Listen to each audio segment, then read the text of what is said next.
Ayan, hello po sa ating lahat. Naku, marami nga po ang nakapansin sa mga pinaggagawa nga po. Ay nako, mga pinaggagawa nga po ni Kalingap doon sa putubot. Ay nako, ewan ko na lamang po. So, halatang halata na nga bang mabuti? Or pinapahalata na talaga ni Kalingap Edo at hindi na nga po niya ito maitatago pa. Ay nako, kapag in love ka naman po talaga ay tatahakin mo lahat, gagawin mo lahat. And syempre, alam naman po natin lahat, na okay na yan, para malaman ng buong mundo, sa milyon nga bang supporters ninyo. Sobrang tuwa at sobrang saya.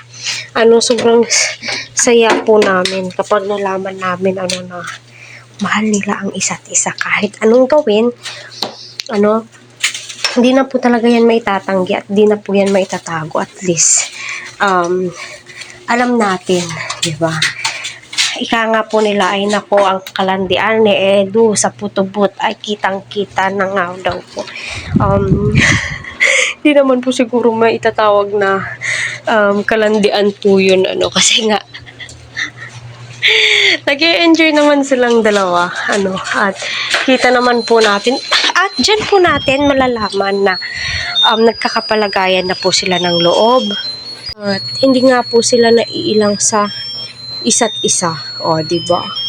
Kasi kung hindi po yan sila nagkakapalagayan, naiilang po yan sila sa isa, hindi po ganyan si Eds. Alam naman po nating lahat, sa mga supporters po talaga ni Edu dyan, alam po nila kung ano po yung katangian ni Edu, lalong-lalo na po sa community ni Edu. Alam po nila na itong si Edu ay parang Beyonce din ho, na mahiyain, diba? Pero kita naman po natin, dahil sa Kalingap serye ay nag-boost yung confidence po nila.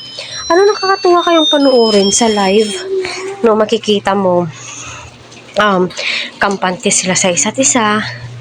Syempre tayong mga supporters, kaligayahan po natin na makita silang masaya, diba?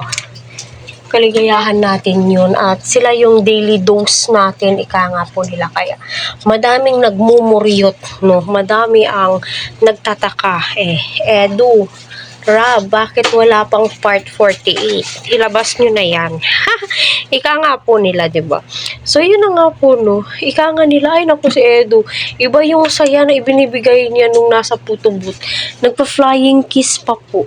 May pa-flying kiss pa siyang nalalaman na. Kulang na lang iakbayan niya itong si Beyonce. Alam naman po nating lahat, na marespeto po itong si Ed. Sa totoo lang, siya yung tipo ng lalaki na hindi bastos, maginoo, di ba? Pero ramdam naman po nating dalawa na mahal nila yung isa't isa, kahit hindi po nila sabihin, tayong mga supporters, syempre mararamdaman din po natin, di ba?